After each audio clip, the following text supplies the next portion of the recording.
Thank you all for coming. My name is Jonathan Testain, and I've been writing for 3dfocus.co.uk for, well, since September 2010.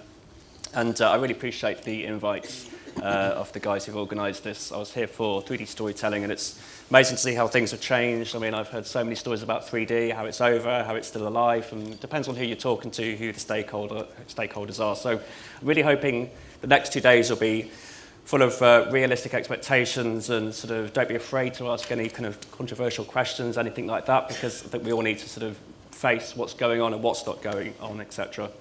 So yeah, if you want to go to 3dfocus.co.uk, you're more than welcome. Another good one is 3droundabout.com, which is another great website as well. So I'm going to hand you over to Jim Chabin, who I'm sure many of you would have already read his perspectives and possibly have met him at an event like this. He is the president and CEO of the International 3D Society, and he's served many years of, well, not too many years, of entertainment industry and the consumer electronics as well. He's sought after all over the world. In fact, his trip to London means he's now added 5,437 miles to his tally of over 1 million air miles. So welcome to tropical London, Jim. Thank you. He's going to be sharing his thoughts on the future 3D and the information about the International 3D Society. And yeah, I shall hand it over to you, Jim. Thank you. Jonathan, thank you. And it is great to be here.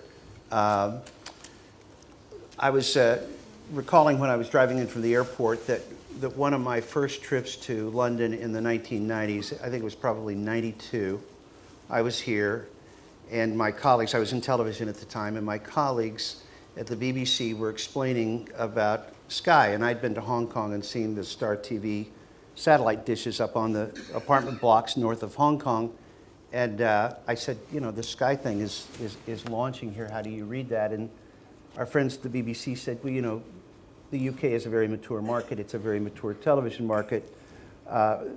There is just no possible way that anyone is going to put a satellite dish on their flat in London.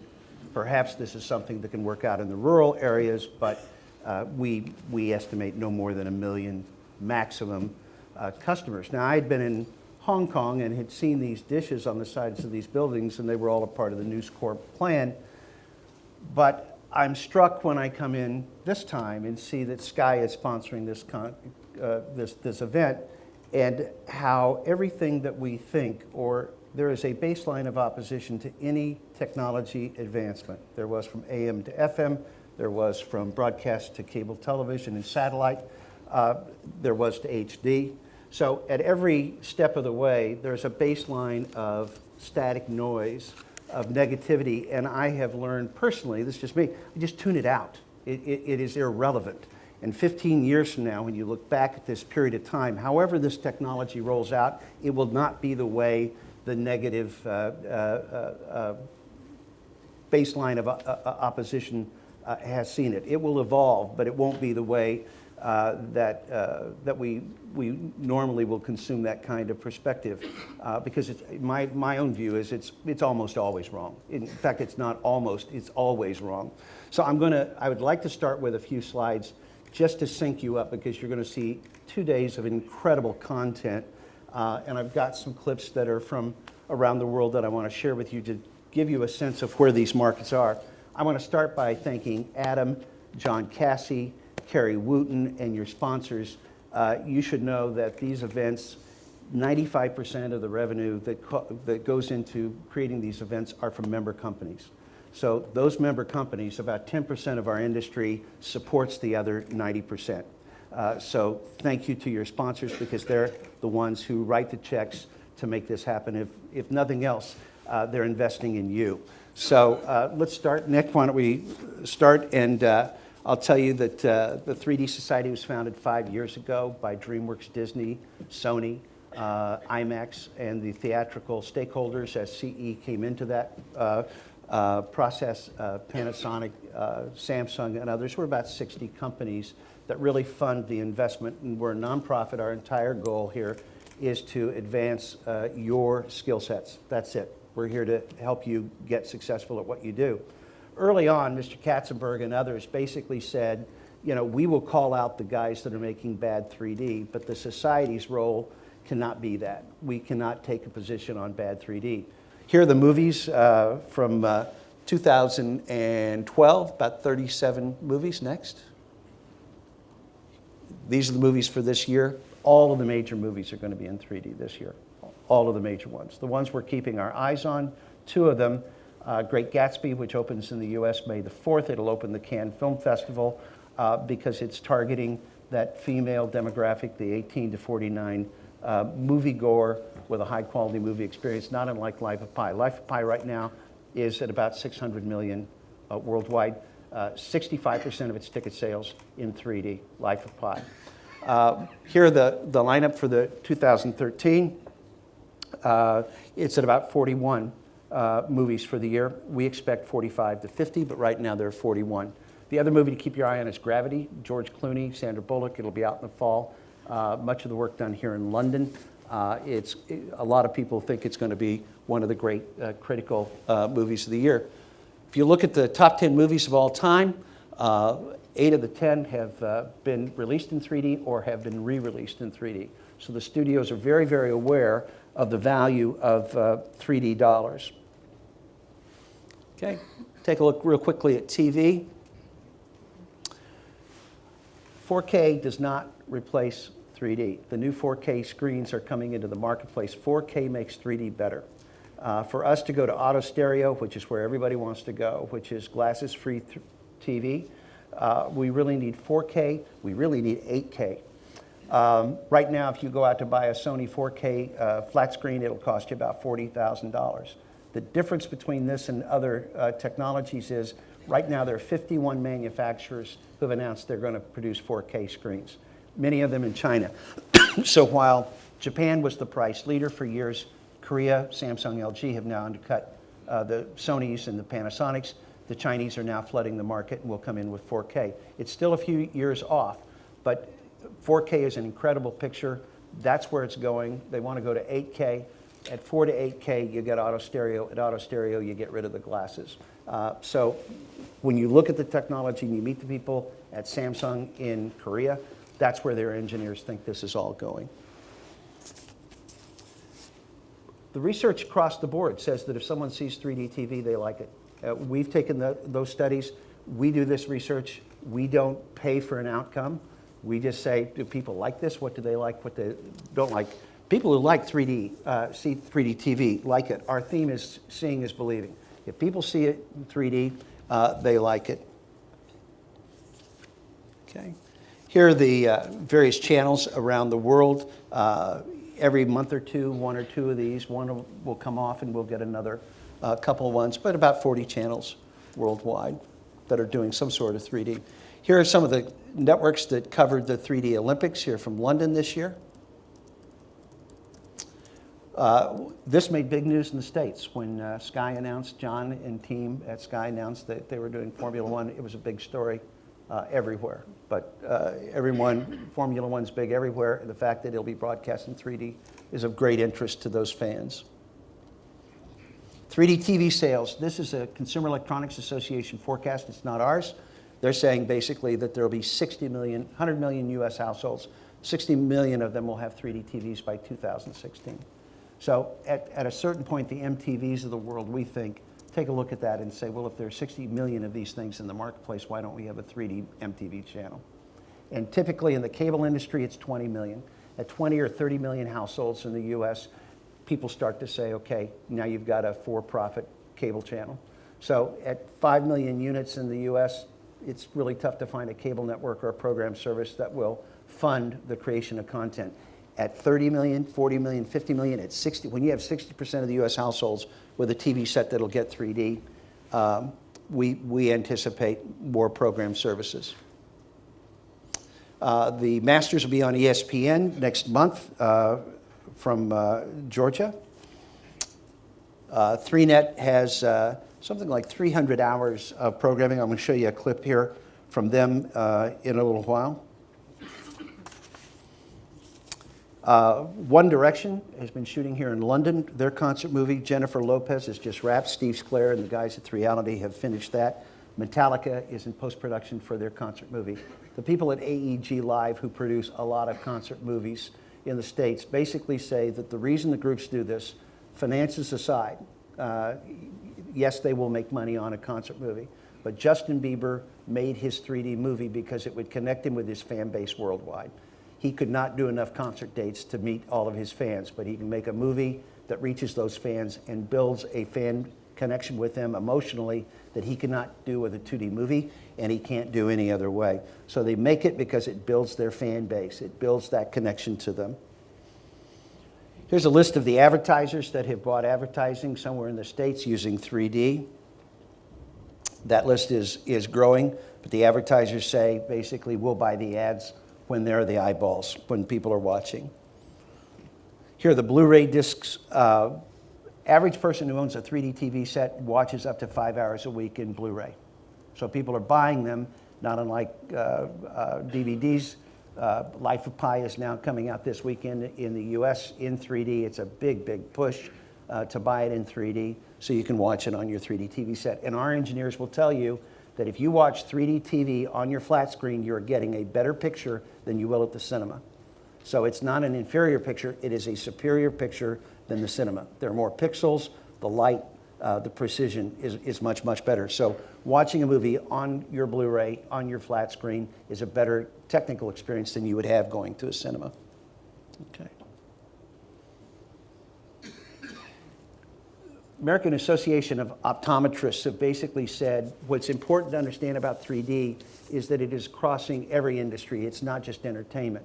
So 3D is being used in the military, it's being used in airline simulations training pilots, it's being used in the operating room by doctors. So they've identified these career paths that will or are using 3D. President Obama, in his State of the Union address, was the first president in the United States to ever use 3D in his State of the Union. He was talking about 3D manufacturing. So everywhere you go, people will be talking about 3D. It could be manufacturing, it can be stereoscopic 3D learning, but it is going to be a huge factor going forward. Entertainment is we're just the most visible part of it. This is a study done by Pacific Oregon University. These are the eye doctors, one of the foremost eye training universities in the United States. They did eye tracking study, and they took people and put them into a laboratory, and they basically showed them a 2D version of the same video in a 3D. And in these videos, the actor would be talking about, is Mount Everest safe to climb, or is it a fabulous experience? Pick one, and people would say, I think it's unsafe to climb. They would show them a 3D video trying to talk them out of that position. One of the questions was, do you prefer the iPhone or do you prefer the Galaxy? The people who preferred the iPhone were shown a video trying to sell them on the Galaxy. A subset was shown in 2D and in 3D. In almost all cases, those who saw the 3D video were far more likely to change their opinion on something as powerful as whether they preferred an iPhone or a Galaxy. And the doctors tracked the eyes and said it's because 3D allows you to direct the attention of the viewer to the actor's face or to the product.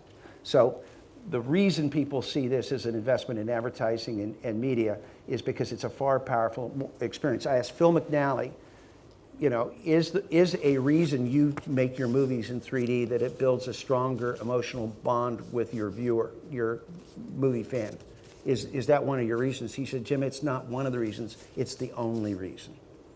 It's the only reason we do it. It builds a powerful emotional bond with the viewer. Next one. We can't look at the future, but we can look at the US Trademark and Patent Office. And that's where you go if you've got a new invention and you want to file a patent for it. It's where Apple goes, it's where Samsung goes, it's where everybody goes. In the last 30 years, the number is about 158,000 patents were filed using the term 3D. As October 6th, there are 178,000 on file right now. So there are more patents pending for 3D technology on file at the US Patent and Trademark Office than the entire 30 previous years combined. For 3D TV, that number is something like there were 30 patents filed in the last 36 years, since 1976. Right now, there's something like 185 new patents for 3D TVs. The lawyer who did this analysis for us basically says it takes 2 to 4 years to get a product through that process and into the pipeline. So these companies are looking very, very seriously at where 3D is going, and they're filing patents on it. So that gives us an inkling of where it's going to go. So those are the slides, and now that you've kind of got that as a basis for starting. Fantastic. Well, thank you ever so much, Jim. Obviously, the main thing is to get some questions for you guys, so if you can just think of some. I'm just going to ask a couple myself related to the slides, and one of the first slides you presented was about China. Right. And there's a lot of talk, obviously, about the growth of China, and do you not think that it could possibly be a red herring? Because from my understanding, they will only allow a film if it's 3D, which sort of can skew the appetite for 3D in terms of the Chinese market. Our co-chairs in China are CCTV, the John Cassie of China, and Charles Wang at the Beijing Film Academy, which is the only film school in China. And I sent him a note saying I would be here this morning. I said, what's your read on 3D movies and 3D TV? And he sent me an email last night, and he basically said, as of right now, 3D movies continue to do very, very well. The Chinese made 3D movies. The attempts at making a Kung Fu Panda, those kinds of things, have not been successful. They've been money losers. So the Hollywood movies in 3D, or the international releases, continue to do the best at the box office, but China is absolutely dedicated to creating a 3D film industry and film community. So when we did this kind of event in Beijing, we had about 400 people that were there. There are 10 3D channels have been mandated by the Chinese government. Is that still happening? Because I understand that was by 2015, but there's still only one, is that correct? Right, it's one, and there were to be 10 by 2015, and CCTV is reevaluating, and we were over there, and I asked them, what is your challenge? And they said that their viewers were complaining that it was the same content running and over and over. So there's not enough content being created. It's a difficult process. There's not a community to feed that. I know that they are looking at importing international content because they need it to fill these channels. But I know that they are frustrated because their problems are not financial. They don't work like a for-profit corporation. This is a government mandate. They have a pool, CCTV does, not unlike the BBC, where it's one budget. If they're told to put 10 3D channels on, their job is to do that. They have one up, but it's a challenge. Now, they've done cooking shows, they do chat shows, they've done all kinds of different genres, and they're feeling their way, but it's not as easy as it looks. So to go all the way to Beijing and have them say they're playing the same content over and over, and the consumers are having a problem with that, that's a challenge. And any people in here that are from a production company, is there any opportunity to capitalise on that market, or is the market too different to the Western market? The CCTV's buying content. International content? Yep, okay. Yep. They are looking they've got output deals with several other networks that are feeding them content. So they have, you think of what translates well, obviously nature programs or science programs or educational programs will translate well. Their challenge is that by the time you do business in China, the amount of money they can pay for an hour of your programming can be ridiculously small. I mean, it could be $3,000 to $10,000 for an hour of programming. It can be higher. So I do not look at China as being a place where you're going to fund a lot of what you're doing, but it's clearly a place where they understand that the global 3D community is small enough that they're very open to talking to people about getting them content because they've got to fill these channels. They're just like John or anybody else. I know you did a talk, I think it might have been CES in 2012, and you predicted that 3D would be everywhere, ATMs, glasses-free phones and everything like that. Since then, the LG Optimus, well, we haven't really seen in many more 3D smartphones. The priority seems to be sort of higher-res screens. I think Canal Plus dropped their 3D channels. Sky 3D has reduced, Sky 3D Deutschland has reduced its level of output. Do you still stand by that claim where you expect to see 3D everywhere? Yeah, to go to Samsung City, which is outside of Seoul, where they have 40,000 employees working in screen technology, and to spend time with them realizing that they're working 5 to 7 to 8 years out. So I asked them, I said, how difficult is it to put a 3D auto stereo screen on a phone? And they smiled at me and they said, Jim, you don't understand. The screen's the cheapest part of the device. If it's a tablet, if it's the front end of an oven or a refrigerator in your kitchen. The cheapest, easiest part of that is the screen. It's very easy to make a 3D screen. So that's not our challenge. The challenge is what do we put on it that makes it a different experience than a 2D screen? And right now we don't have much content, but they are looking at creating a depth screen that has push touch, so you can move, you can make directions or move, but you can keep your files in this way. It's not limited to a 2D screen. So I think 10 or 15 years from now, and it may be 3 years and it may be 13 years, but I think what they would say is anything that needs a 3D screen can be easily put on it. The question is, okay, how do we use it? What will give it a unique experience that makes it worth doing it? But the cost, what they were saying was, the cost of shipping both a 2D version and a 3D version of any device is more expensive than just making it all 3D capable. Because that way, if we're shipping a bunch to a store, we're saying, okay, here's the 2D model, and we're shipping another set to the store, and we're saying, this is the 3D model. It's just easier to ship everything that's 3D capable, and then let the marketplace figure out where it's going to be played. I'm going to open this up, just going to ask two more for me. With regard to 3D TV sales figures, you said 60 million by the year 2016. There's sort of quite a, I mean, 3D is sold as standard now. Sky 3D have some really good 3D content on pretty much all the time. There's not really a lack of content so much anymore. Do you still see a barrier for sort of general usage of 3D in the home, and what's that? Is it technological or variety of content? Or Well, John can answer this question probably better than I was, but I came out of the cable television industry, and most cable channels in the United States would not launch unless they had 3,000 hours of programming. Okay.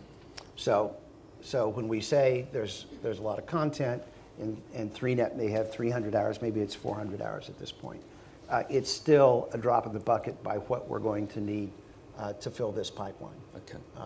So I think the answer is we've got an enormous amount of programming by comparison to what we had 2 years ago, but it's why sports programming is so valuable, because it's a never-ending source of good content, and once you've learned how to make great 3D sports, and no one does it in the world better than Sky, you have a constant supply of content. And type of content as well. I mean, I remember doing an interview with RealD, and they said that we might have been on the wrong path for family entertainment animation, maybe because of the cost of the additional glasses. And then we sort of saw Dread 3D, which I know didn't do too well in America, but it sort of opened quite successfully here. And then Texas Chainsaw 3D came along, made $27 million, and some regarded it as a pretty bad film, and even the 3D wasn't particularly good on that. And I'd like to also bring up a guy on YouTube called Tom someone. He has a 3D channel. He's got 39 million views, and it's all really gimmicky. I don't know if any of you've seen it. If you put 3D into YouTube, you'll see him. And all he does is throw chainsaws out and fireworks and knives, and I don't know what's going on in his head, but he's making almost 40 million views. And I spoke to him recently, and I said, do people keep coming back? And he said yes. So the Texas Chainsaws, the Dread, do you think there is an appetite for that kind of fun 3D, and maybe kind of looking more towards horror and that genre of content that sort of makes it appealing? You mentioned YouTube. There are over 20,000 individual 3D pieces on YouTube 3D. So in the areas where you've got that kind of capability, people are uploading their 3D content, movie trailers, adverts, that kind of thing. As far as the genres, yeah, I think this is the year.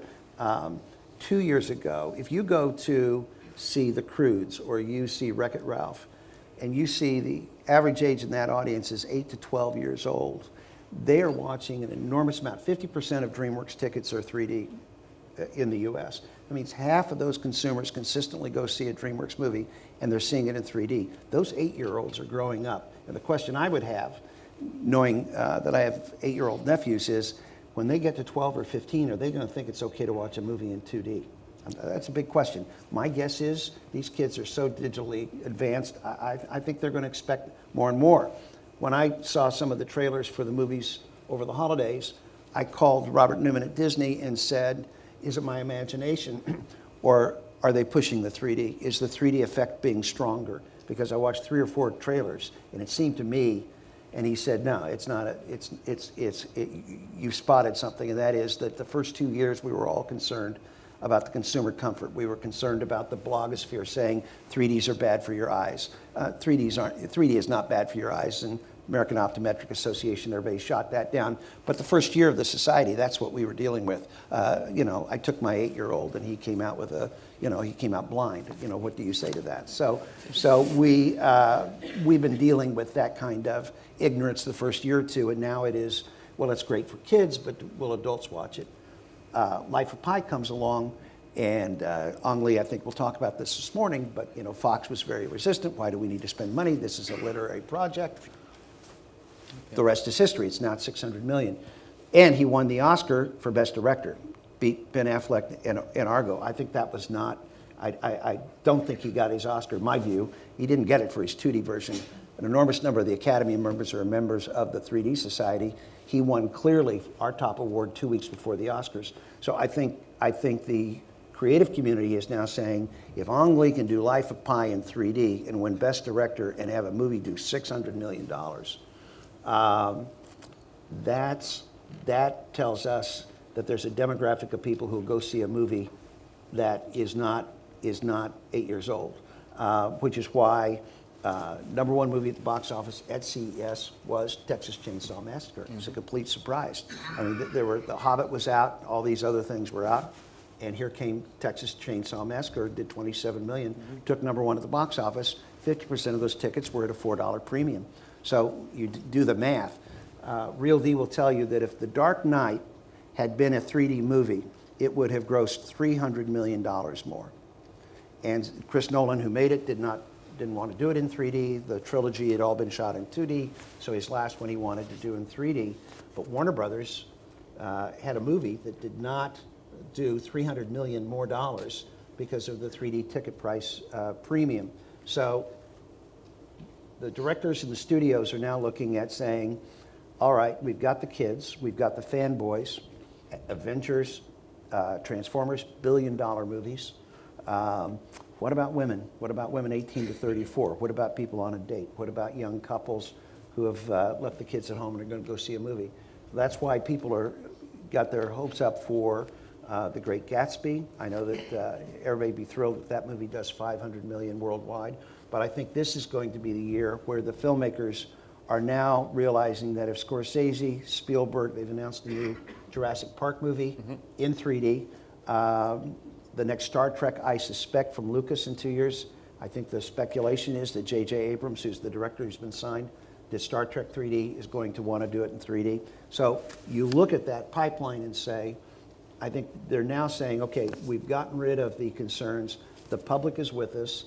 They will go to a movie and go with us on these rides. We can push the 3D. We can make it more. We can give them more value for their dollar. Okay. Thank you, Joe. Now, has anybody got any questions? Gentlemen, just at the back there. Yep. Yeah. Nope, it's you. Oh.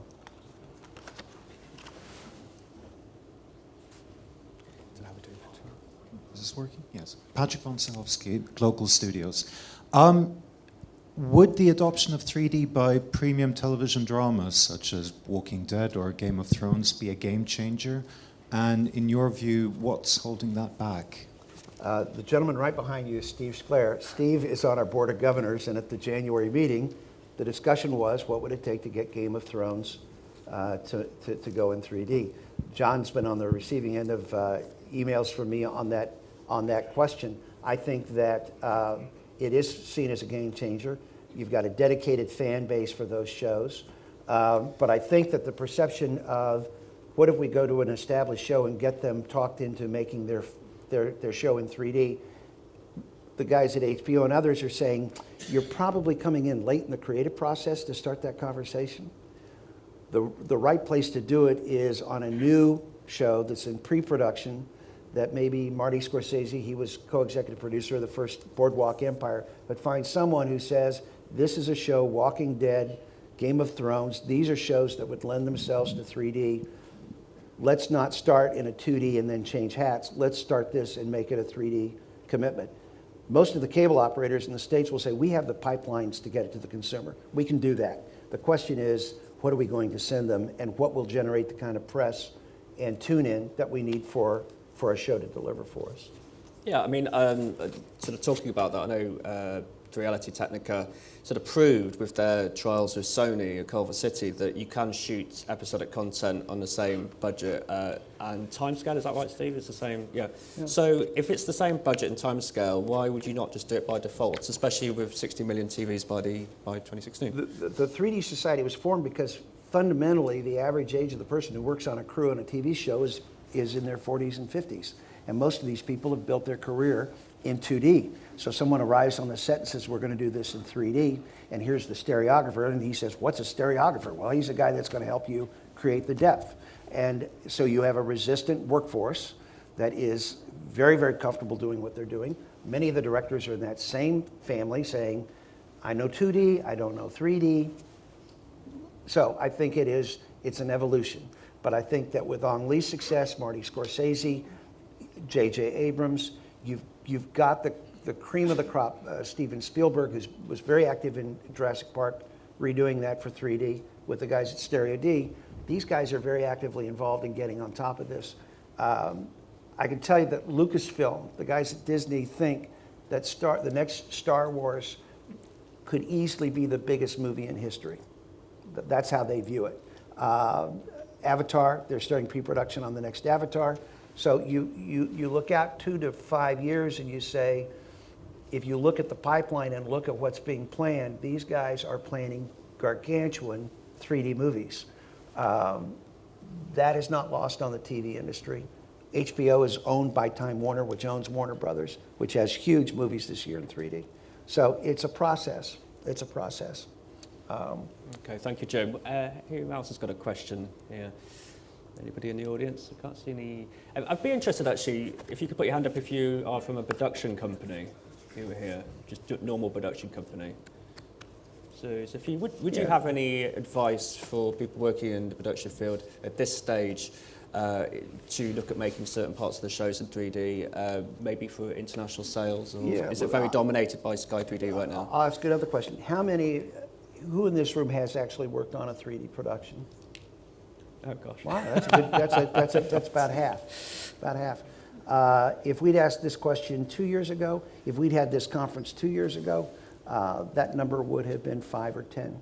So what's happening is more and more are actually working in the area. And my advice is that there are several companies, and grab me at the cocktail reception, but there's a company called Principal Media out of Beverly Hills who are trying to be the aggregator of 3D content for licensing to the various buyers. So they want to package a group. And I think that what we're finding is that if you say, I've got some 3D content, and you have someone who is in charge of going to MIP and selling that to somebody, you're not probably going to be their priority, because they're looking at the global television market, and they're looking at your content, and they're saying, that represents this much income to me. So I think what we're going to see is we're going to see specialist companies that say, all we talk about is 3D. We target the buyers. We talk to them about all the various places they can find it. We package it and sell it to them. So that's kind of a trend I think you're going to see. The most valuable thing you can do is invest the time in yourself to get good at 3D, to understand it. We were called by the Minnesota Film Commission and asked to come to Minneapolis and do an event there. And the reason they said that we were there is Target is based there, Walmart has an advertising office there, Best Buy, major electronics firm, is there. They said that the advertising clients are now asking about 3D, and they didn't feel that they were qualified to go talk to them about it. So I think that there's that sense of saying, I need to understand this, because if I'm in a meeting and it comes up and someone says, do you know anything about 3D? I need to know something about 3D, because it's going to be more and more in the conversation. So number one is learn it, get comfortable with it, and also know that it's probably an investment in the middle to long term, near term meaning the next couple of years. And but it's one of those things where if you say, I'm betting against 3D, so I'm betting I will never need to know anything about it. If you're right, great. You're wasting your time learning about this new technology. If you're wrong and it is going to 3D, The number of people who actually know anything about it is a very small group. The expertise is small, and the studios are reluctant. Most of these television organizations are very reluctant. Tom Cosgrove at 3Net, they're very reluctant to take a 2D producer and say, come in and make a 3D show for us. What they want to do is partner you. If you're a production company, you've sold content to Discovery Networks, and you're coming in to say, Tom, I want to do this, but I want to do it in 3D. He will try to partner you with one of the people they know who actually understands 3D. So he'll say, I get that you work with a budget. I know that you work with workflow. I know how you know how to get me 12 hours for X dollars. I've got to partner you with somebody who knows 3D, because that is not enough. And what about the Blu-ray market? I know the 3D Blu-ray market, I think it was IHS Screen Digest reported that in 2012 it doubled. And it sort of goes against the grain of everything else, which is sort of coming off physical media and sort of going into. But I mean, I know we've got there's Andrew Murchie in the audience and Michael from iWatch 3D. They're kind of independent 3D filmmakers. How easy or difficult is it to sort of get a Blu-ray out there, get that into the market? Well, I think two things. A, IHS, who do all of the research for all of the studios and give us our research, basically said, remember this, if you make 3D, you need to understand this. The one thing the consumer does believe is that 3D is the premium experience. If we ask consumers worldwide about 3D, how to describe it, their notion is if you're going to see a movie the very best way it was intended to watch, you will see it in 3D. And their point was, there's negative vibes out there about 3D. Don't let that color the fact that the consumer considers it a premium experience. So Blu-ray discs are considered the premium way to see it. Disney's bundling, so if you want to buy Wreck-It Ralph, you'll buy it, a 3D Blu-ray, a 2D version, and it's $45. So, you know, they may sell fewer of them, but at $45, it's a very profitable thing. The other trend is applications.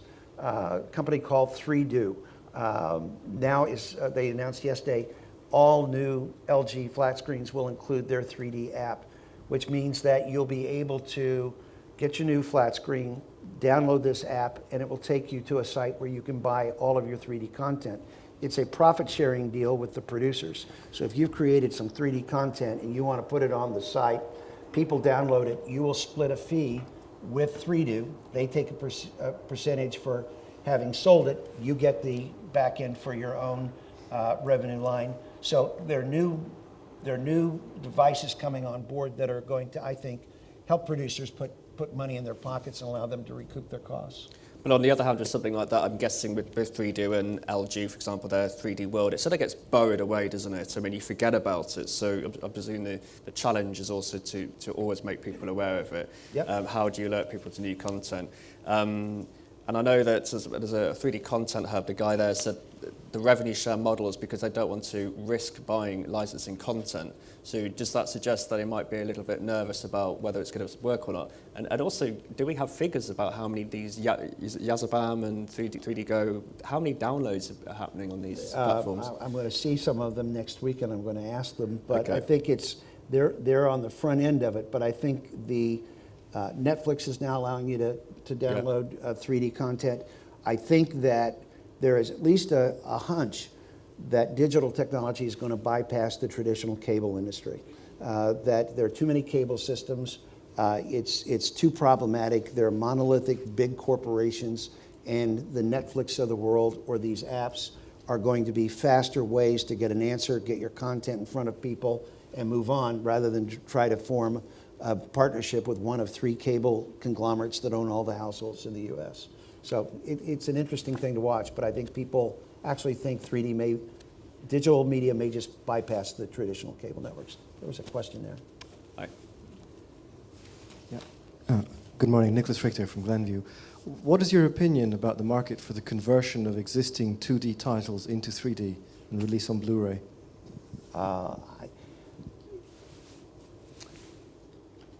Well, first of all, it's getting so 3D conversion technology is getting faster, cheaper, better.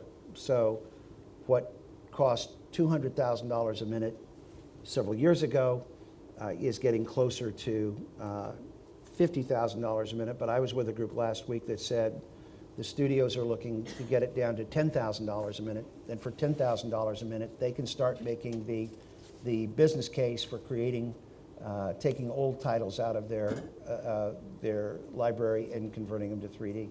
Barry Sandrew from Legend is here. He's down in San Diego. He's done some work in that. He'd be a good one to ask. But I think the camera systems, the conversion software, all of the ancillary workflow devices that created 3D were, by definition, so expensive 2 years ago. We didn't think so. We just thought that was the price. But they are coming down faster and faster and faster. And if you draw that line out, you get to the point where you say, if you have 3D content, 2D content that you'd like to re-release in 3D, you can do it. And you can do it at a price that will meet your needs. So I think I was around MTV Networks when TV Land was launched because they had all this old black and white color TV content that no one watched anymore, and they decided to launch a channel that did nothing but run these old programs, and it became a commercial advertising success.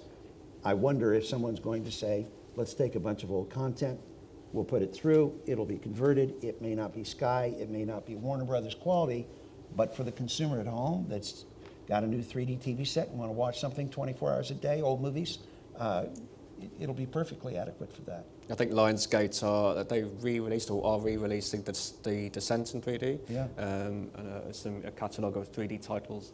Anybody else got a question? Yes, just over there. Next, just over. Yeah, Bob Johnston from Global Village Transmedia out of Los Angeles. Hi Jim. Hey, Bob. Recent analyst reports that I've read are estimating 540 million or so 3D mobile devices by 2018. Are you in agreement with those estimates? Tom Cosgrove uses that from 3Net. Whatever the number is, it's huge. It's big. The question is, the handphone people will basically say, what content do I put on a cell phone that is compelling enough that anyone would care about it? I can love Life of Pi at the cinema. I can love Formula One on Sky on my flat screen. What is it you're going to put on my cell phone that is compelling? Why would I watch that? The Panasonic people will tell you that 5 years ago, their corporate attitude was, at the end of the day, the consumer still wants to sit with their family and watch their content on a large flat screen in their home. And their point is now, if you climb on an airplane, you see the next generation watching it on their iPhones or their iPads. So this idea that we're only going to watch content on large scale flat screens, that's changing. The next generation is watching it in every kind of device. So the devices, as I mentioned, it ain't the cost. They can make the screens 3D. It's what will we put on those screens that is compelling.